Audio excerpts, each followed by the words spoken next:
Ini cocok sih buat yang sering melakukan pull up jumper. Halo teman-teman semuanya, ketemu lagi bersama kami di JP Basket Channel.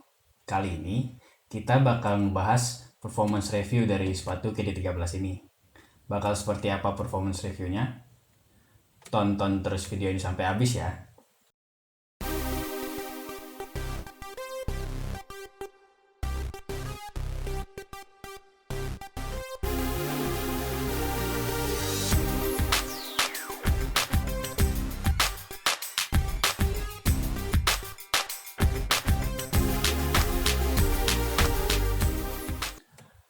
Sekedar info buat teman-teman semuanya, pada tahu kan kalau lapangan indoor di mana-mana lagi pada ditutup. Jadi untuk performance review dari sepatu ini sementara hanya kita coba di lapangan outdoor ya teman-teman.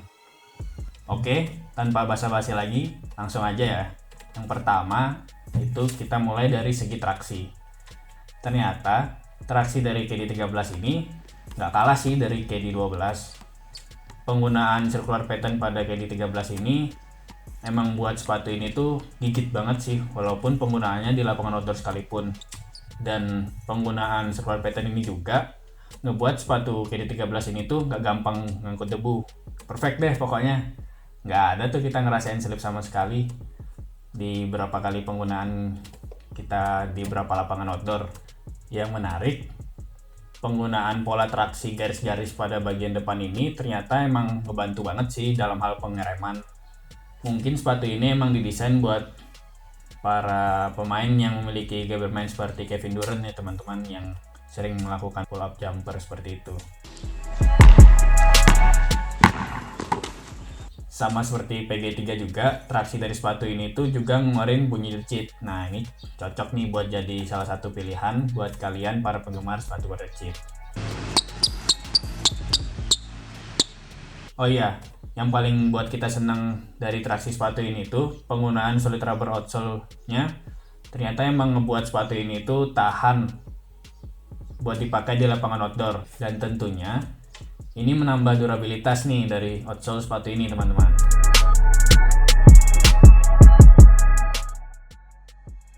Lanjut ke bagian yang paling menarik nih dari sepatu ini, yaitu bagian cushion. Jadi cushion dari sepatu ini tuh ternyata emang mantep banget teman-teman. Penggunaan full length zoom strobel-nya ternyata emang membuat sepatu ini tuh berasa empuk sih saat pertama kali kita pakai. Lalu penggunaan double stack zoom air pada bagian forefoot ternyata ngebuat cushion dari sepatu ini tuh sangat responsif. Jadi berasa bonci gitu saat kita memakainya. Nah, sekali lagi, ini cocok nih buat kalian yang sering melakukan pull up jumper seperti yang sering dilakukan Kevin Durant teman-teman. Nah, dengan penggunaan dua jenis cushion pada sepatu ini, tentunya menurut kita core feel-nya emang sedikit berkurang sih. Tapi hal tersebut dibayarkan nih dengan setup cushion yang menurut kita sangat baik sih yang diberikan di sepatu KD13 ini.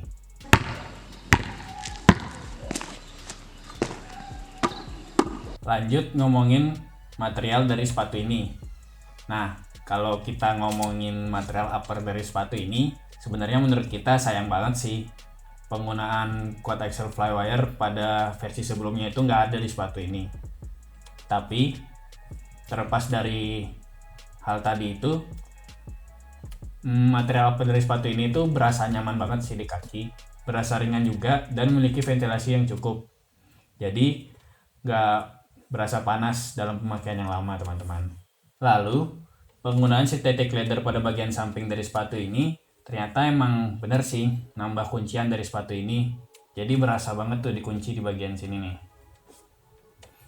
Terus material lidah yang terbuat dari sejenis foam ini ternyata emang berasa empuk sih, berasa nyaman banget di kaki.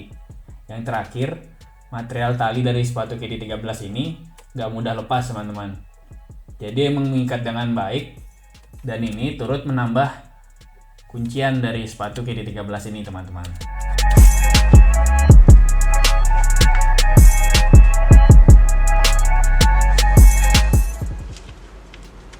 Lanjut nih, ngomongin fit dari sepatu ini, sebenarnya masih sama kayak versi sebelumnya. Dimana sepatu itu berasa narrow banget. Sama sih kayak karakter kakinya Kevin Durant kan, yang ramping dan panjang itu. Jadi buat kalian yang sudah memiliki KD12 bisa mengambil size yang sama. Karena emang menurut kita nggak ada yang berubah sih dari segi size-nya, yaitu true to size buat kalian yang memiliki kaki ramping, dan naik setengah atau satu size buat kalian yang memiliki karakter kaki lebar. Itu sih teman-teman.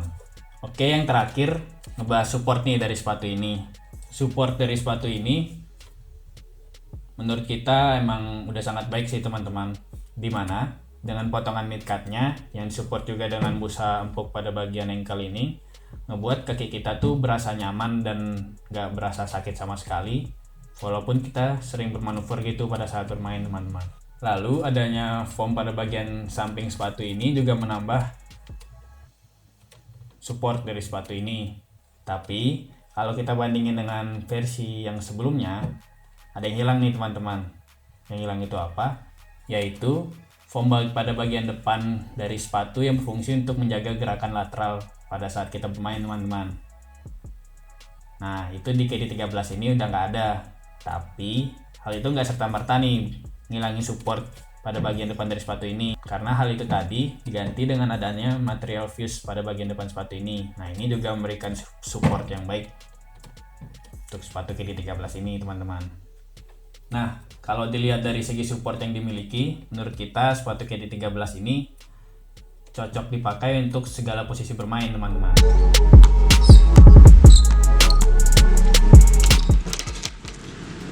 Itu aja sih kalau kita ngomongin performance review dari sepatu KD13 ini, yang menurut kami emang gak jauh berbeda sih dari versi sebelumnya, yaitu di Nike KD12. Jadi secara keseluruhan menurut kami sepatu ini oke punya teman-teman. Nah, segitu dulu performance review dari kami. Semoga kalian suka dengan video ini. Dan buat kalian yang memiliki rekomendasi sepatu apa yang cocok untuk direview saat ini, boleh tulis di kolom komen ya teman-teman. Jangan lupa like, komen, dan subscribe channel kami. Follow juga IG kami. Semoga basketmu menyenangkan.